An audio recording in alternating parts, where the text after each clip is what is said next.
자, 오늘도 우리 시청자 여러분들, 모든 분들 수고 많으셨습니다. 이제 내일을 위한 준비 차분히 해볼 텐데요. 이분과 매일매일 함께하고 있어요. 김태수 금융작가와 오늘도 화상으로 연결을 해보도록 하겠습니다. 작가님 안녕하세요. 네, 안녕하세요. 네, 내일을 위한 준비 좀 도와주십시오. 일단 우리 시장은 오늘 또 힘이 별로 없었습니다. 어떤 전략으로 내일 또 시장에 임해야 될까요? 네, 시장의 한파보다도 더 투자 심리가 얼어붙는 것 같은 그런 모습을 보고 있습니다. 현저하게 거래 대금이 떨어지는 모습을 봤고요. 그리고 어제 말씀드렸죠. 원유 선물 관련된 ETN 상품들 날아갈 것 같았는데 국제유가 밤에 상승했는데도 불구하고 하락세 보이고 있고요. 비트코인 말씀하셨듯이 4만 불 아래로 이탈해버리고 미국의 연준 의장 증언 거기에다 인플레이션 수준도 봐야 되고요. 굉장히 좀 두고 보자라는 심리가 좀 강한 것 같습니다. 그러시면 안 돼요. 지금 뭔가 에너지를 좀 끌어올리셔야 됩니다. 그 얘기 제가 해드릴 겁니다. 은행주들은 하락세를 또 이어갔습니다. 외국인들이 삼성전자와 은행주들을 중심으로 적극적으로 매수세를 들어왔는데 개인들은 외국인들하고 반대로 거래소보다는 코스닥 쪽의 소형주들 중심으로 매수가 들어오는 모습을 보였습니다.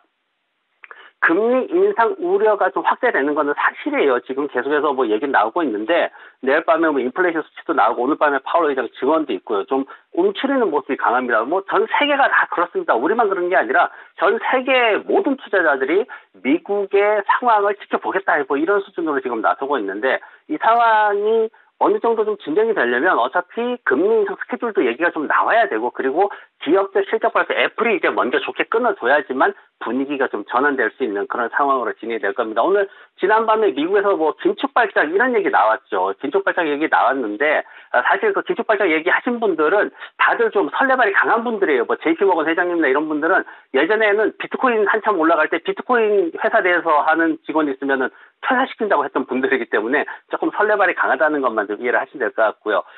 한국 시장 오늘 봤을 때 이제 카카오 관련 얘기가 계속 나옵니다. 이제 오늘 이제 NH투자증권에서 카카오에 대해 가지고 인건비, 마케팅 비용 증가 거기에다가 일회성 인센티브 이것 때문에 영업이익이 부진해질 것이다 이렇게 이제 얘기를 하면서 18만 원에서 16만 원으로 하향 조정했는데 좀 분위기를 좀 타주면 좋을 것 같아요. 투자자들은 굉장히 걱정을 하고 있는데 홀로 이제 독약 청정하리라 이러면은 좀 곤란하죠. 그래서 분위기도 좀 타주면 좋겠다라는 생각을 해봤고요. 테슬라는 오늘가 주식을 내다 팔아도 주가가 더 막 20% 30% 뛰어버렸는데 그러지 못한 모습이 좀 안타깝다는 생각을 해보고요.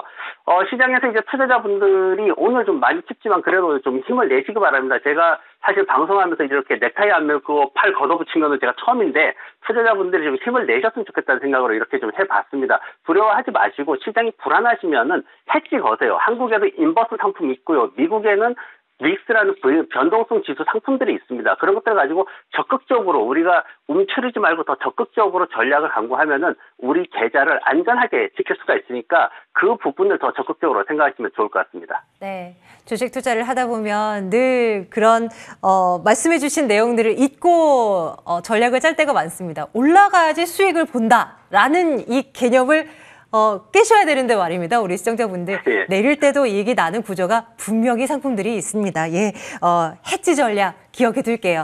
종목에서는 어떤 쪽으로 우리가 눈을 돌려야 되겠습니까? 그래도 괜찮은 종목이 있다면 국내 시장에서 좀 찾아주십시오.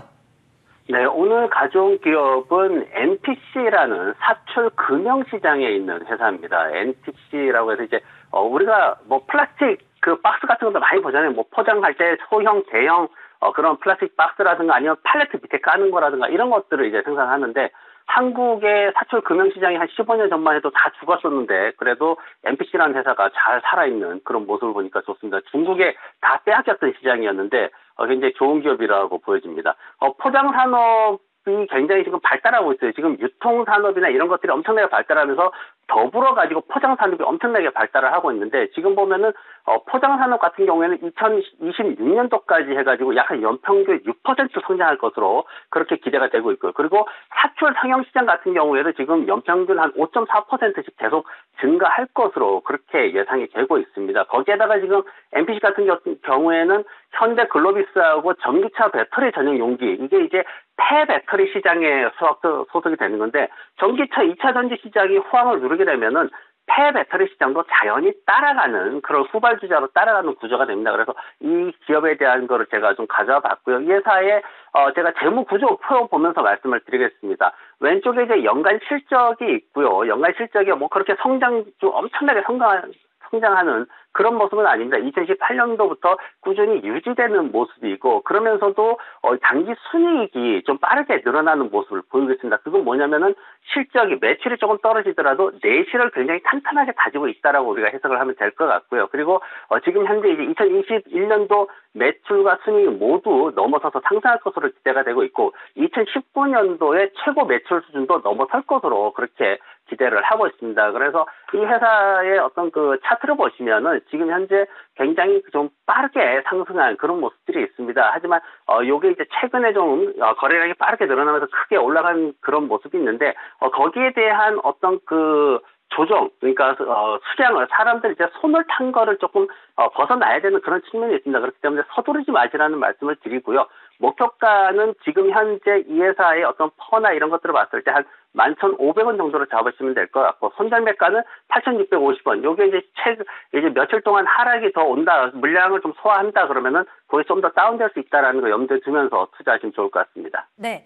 NPC라는 종목을 국내 시장에서 또 한번 꼽아봤습니다. 이제 오늘 밤 미국 증시 일정들 좀 챙겨보도록 하겠습니다. 이제 이 사람의 입에 모두가 집중이 되겠죠? 그가 네. 오늘 밤에 입을 엽니까? 일정 좀 챙겨주십시오. 네, 지금 이제 사실 잠재되어 있는 리스크는 10년물 국채 수익률이 사실은 좀 더 큰 리스크가 됩니다. 지금 장중에 1.8%를 돌파를 했는데 2020년도 1월 이후에 처음으로 지금 올라간 수준입니다. 이 부분에 대해 가지고 여기에 어떤 기준을 두고 그리고 인플레이션 수준의 기준을 두고 연준 의장도 정책을 결정할 수밖에 없는 그런 구조이기 때문에 이런 부분은 우리가 더 봐야 되는 상황이고요. 그리고 이제 시장에서 룰루레몬 실적에 대한 얘기가 있었는데 이 룰루레몬 매출이 오미크론 때문에 타격을 받았다는 얘기가 나왔어요. 그래서 이 부분이 과연 4분기 실적 이제 발표 시즌이 되는데 여기에 어떤 영향을 미칠지 우리가 좀 더 그렇게 앞을 내다보는 그런 그 시각이 좀 필요합니다. 자, 파월 연준 의장이 이제 상원에서 상원 의원들 앞에서 연임을 승인받기 위해서 이제 청문회가 벌어지는 거죠. 거기에서 상원 의원들이 물어볼 겁니다. 도대체 인플레이션 제대로 할 거냐, 어떻게 할 거냐 이러겠죠.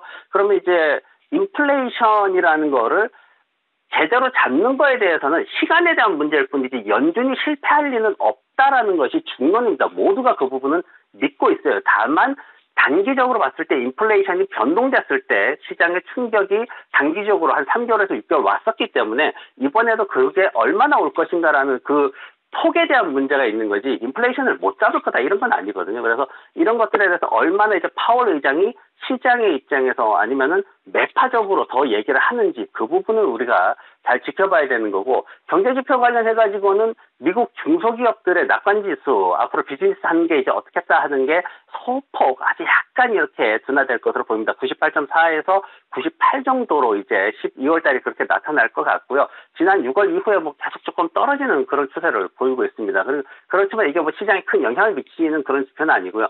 미국 경제 낙관지수 1월 달 데이터가 나온다는 게 이제 중요하죠. 1월 달에 미국의 경제 낙관지수를 사람들은 어떻게 생각하느냐 이게 좀 유지할 것으로 보고 있어요. 떨어지더라도 한 0.1 정도 떨어질 것으로 예상하기 때문에 이 수준 비대치만 유지를 해주면은 시장에 큰 무리는 없을 것으로 그렇게 예상을 하고 있습니다. 자, 이렇게 해서 미국 시장에 대한 어떤 일정도 챙겨봅니다. 이제 미국 시장 내부에서 우리가 좀 수익을 낼 수 있을 만한 그런 종목도 꼽아 주셔야죠. 저희가 이제 이름이 생소한 그런 기업들도 이제 종종 듣게 됩니다. 오늘은 어떤 기업일까요? 네, 오늘은 제가 한국에 최근에 굉장히 핫한 이슈죠. 오스템 임플란트. 이 네. 회사와 연관되어 있는 핸디샤인이라는 회사를 가져와 봤습니다. 오스템 임플란트와 같은 덴탈 임플란트 제품들을 취급하고 덴탈 관련된 여러 가지 이제 뭐 기공소 운영하고 아니면 여러 가지 솔루션도 제공을 하고 거기에 부속 가공품들까지도 다 제공하는 미국에서 한 60% 매출 내고 있고 유럽에서 한 30% 매출을 내고 있어가지고 오스템하고 좀 경쟁 구도에 있는 그런 회사로 보시면 될 것 같습니다. 치열 교정이라든가 이런 것들을 이제 좀 마진이 많이 남는 사업에 좀 집중하고 있는 그런 회사입니다. 오스템이 사실 굉장히 큰 회사예요. 이제 한국 시장에서는 절반을 오스템 임플란트가 가지고 있죠. 시장 점유율을. 그리고 세계 시장에서도 뭐 한 4위, 5위 이렇게 하는데 횡령사건으로 사실 이 회사의 어떤 기업 이미지가 굉장히 좋은 상황에서 횡령사건이 터졌기 때문에 그렇기 때문에 이 이미지가 해외에서도 미국에서도 저도 이제 덴탈 임플란트 관련 회사를 컨설팅을 해봤지만 이 오스템에 대한 이미지는 굉장히 좋거든요. 근데 이 이미지가 실추되는 거에 대해서 사실 투자자분들이 좀 비중을 좀 크게 둬야 될 거다라고 생각을 합니다. 그래서 그 틈을 노려가지고 헨리 샤인이라는 기업이 좀 더 성장할 수 있지 않을까 그렇게 생각을 해봤습니다. 이 회사의 일반적인 그 상황을 보면은 이 도표를 보시면은 지금 현재 79달러에 지난번에 마감이 됐고요. 그리고 한 100억 불 정도 지금 그 미드캡에 속해 있는 그런 회사고요. 그리고 시장에서는 한 74만 주 정도가 거래량이 일어나고 있습니다. 그래서 이 회사의 이제 그 재무 구조나 이런 것들을 보더라도 지금 현재 재무 구조를 살펴보면은 굉장히 지금 매출이나 이런 것들이 잘 일어나고 있어요. 그래서 2018년도부터 19년, 20년 해가지고 2021년도 예상치까지 이렇게 나와 있는데 지속적으로 성장을 하고 있고 순이익 자체도 계속해서 성장세를 보이고 있는 그런 회사입니다. 그리고 이 회사의 어떤 그 소속되어 있는 덴탈 임플란트 시장이 과연 얼마나 성장하냐 미국에서 봤더니 미국에서 덴탈 임플란트 시장이 앞으로 2028년도까지 한 11% 정도가 성장할 것이다. 그렇게 지금 예상이 되고 있습니다. 그래서 이런 것들을 봤을 때 이 회사에 대한 어떤 미래 전망치는 뭐 단순히 이제 오스템이 아니더라도 꾸준히 지속적으로 상승할 수밖에 없는 그런 구조다. 그리고 이제 치과 관련된 산업들이 워낙 성장을 잘 하고 있기 때문에 그런 쪽에서 우리가 좀 더 이제 시장의 어떤 상승 쪽으로 그렇게 방향을 잡으면 좋을 것 같다. 그렇게 생각을 해봤습니다. 그래서 이 회사의 어떤 주가 상황을 우리가 지켜보면은 주식 차트가 굉장히 평이하게 이렇게 갑니다. 좀 굴곡이 있어 보이긴 합니다만은 그렇지만은 그래도 가격 자체가 70%에서 80% 사이에서 최근에는 몇 달 동안 계속 쭉 유지가 되어 왔고 이 부분을 이제 상단을 돌파하기 위해서 노력을 하고 있는 그런 모습을 보이고 있기 때문에 이 회사에 대해 가지고 우리가 시장에서 이제 투자를 하게 되면은 어느 정도로 이제 시장에서 투자를 하게 되냐면은 목표가 자체를 좀 길게 봤을 때는 이제 100불을 넘어가는 수준까지도 볼 수가 있을 것 같고요. 그리고 하락했을 때는 시장에서 현재 이제 수준에서 한 마이너스 7% 정도만 잡으면은 리스크 관리를 충분히 할 수 있지 않을까 그렇게 생각을 해봤습니다. 가격대는 어떻게 설정을 해 주실 건가요? 목표는 한 95불 정도, 짧게 보면 95불 정도 볼 거고요. 길게 보면 한 115불까지도 진행을 할 수 있을 것 같습니다. 그리고 손절매가는 한 74불 19센트 요 정도 수준에서 잡으면 좋을 것 같습니다. 임플란트 제조 기업입니다. 우리나라에서는 대표적인 것이 오스템 임플란트, 또 해외에서는 뭐 다나허나 스라우만 이런 기업들만 생각이 떠올랐는데 미국에는 헨리 쉐인이라는 또 기업도 있군요. 또 하나 공부하면서 유망주로 저희가 이 종목 눈여겨보도록 하겠습니다. 자, 금융작가 김태수 금융작가와 함께 또 오늘 시장, 국내 시장에 대한 이슈 그리고 미국 시장에 대한 이슈까지 정리를 해봤네요. 내일 뵙겠습니다. 고맙습니다. 네, 고맙습니다. 자, 빨간맛 2부 이제 인사드릴 시간입니다. 오늘은 비록 시장이 좀 암울했지만 그래도 오늘 밤 사이 또 주요 이벤트와 함께 내일은 조금은 진정돼 주기를 오늘 밤 사이 아무런 일들이 없기를 한번 바라는 마음뿐입니다. 내일 같은 시간에 돌아오겠습니다. 시청해주신 여러분 고맙습니다.